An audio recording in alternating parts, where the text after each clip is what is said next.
Upon the directives of the President himself, we are here at the Ombudsman to file the first among many cases against those who need to be held accountable for this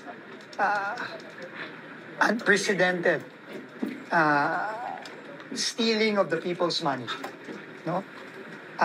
Una po itong kaso na ihahain natin ng gobyerno laban sa mga taong involved dito sa pagnanakaw ng pera ng tao.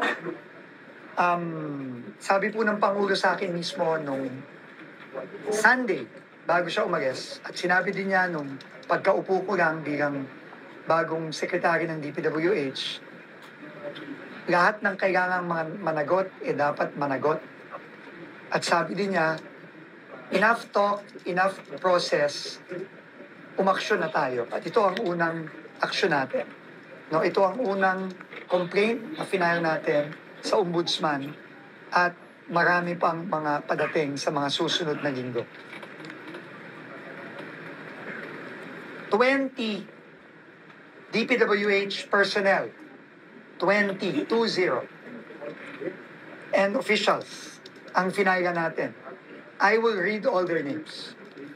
Henry Alcantara, Bryce Erickson Hernandez, JP Mendoza, John Michael Camos, Ernesto Galang, Lorenzo Pagtalunan, Norberto Santos, Jaime Hernandez, Flora Lynn Simbulan, Juanito Mendoza, Roberto Roque, Benedict Matawaran, Cristina May Pineda, Paul Jason Duya, Merge Haron Laus, Lemuel Efraim Roque, RJ Domasig, Giancarlo Rivera, John Benex Francisco, Jojo Marie Tayaw. So lahat ito, mostly sa district ng Bulacan, pero meron ding mga involved hanggang cashier. Kasi yung mga nagpalabas ng mga cheque, ng mga pambayad, dito sa mga contractor, lalo na yung mga ghost projects, ay kasama dito. Meron din po tayong 4 na contractor at 5 tao. St. Timothy Construction Corporation, Miss Maria Roma Angeline Rimando, at ang admitted by herself mismo as beneficial owner, Cesara Rowena Discaya. Wawaw Builders, Mark Alan Arevalo, Sims Construction Trading, Sally Santos, IM Construction Corporation, Robert Imperio. So total of 25 persons and 4 construction companies, no? Ang kasama ng kasong ito.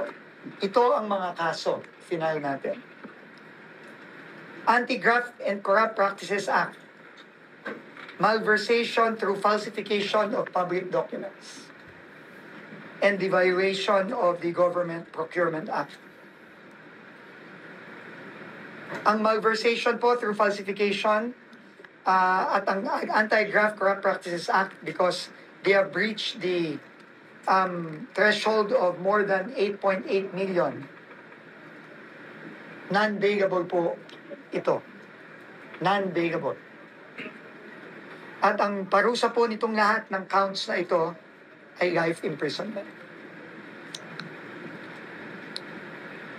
So, uulitin ko ang sinabi ng ating Pangulo. Paulit-ulit, simula nung kanyang SONA hanggang sa kanyang napakaraming mga inspection on the ground. Lahat ng kailangang managot, dapat managot. Kahit kilala niya, kaibigan niya, kaalyado niya, lahat dapat managot.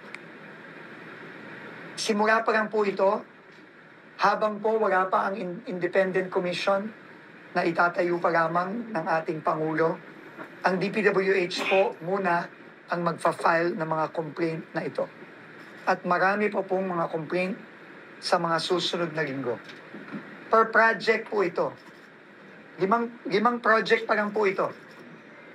no? Nag-gather natin ang ebidensya sa 5 project sa Bulacan.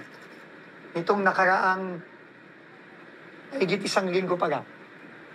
Nagpapasalamat tayo sa lahat ng nagtrabaho dito. Hindi halos natulog ng ilang araw na para ma-file itong mga kasong ito.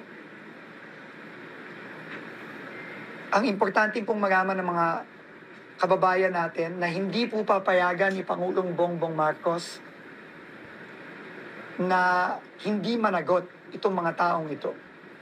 At uulitin ko, simula pa lang po ito. Marami pa pong ibang kailangang managot at dapat managot sa mga susunod na araw, susunod na linggo, at susunod na buwan.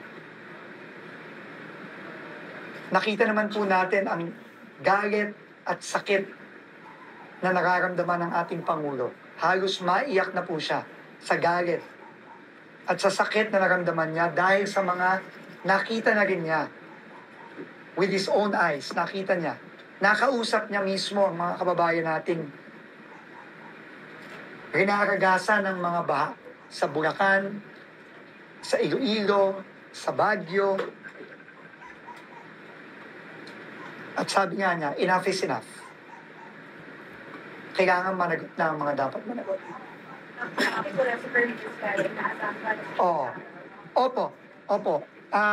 Kaya po siya wala dito dahil si Sara Diskaya lang po ang umamin under oath sa inquiries sa Senado na siya ang beneficial owner ng St. Timothy. Kaya po, pero wag po tayo mag-aalala. Kagaya ng sinabi ko, marami pa to at una pa lang ito. So maghintay na lang po tayo sa mga susunod na kaso.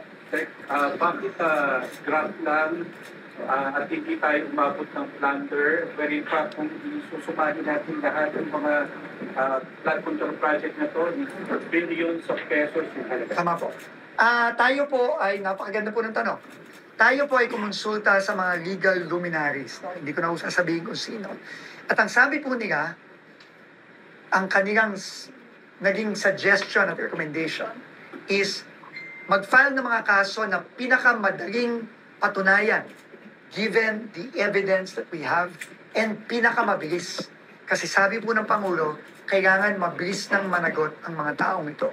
At yun po ay inaral ng ating sariling mga abogado at legal team na dinaga natin at nag-agree po ang lahat na ang madaling i-prove at pinakamabilis ay itong mga kasong sinama natin dito. Non-bailable pa rin po ito. At life imprisonment pa rin po.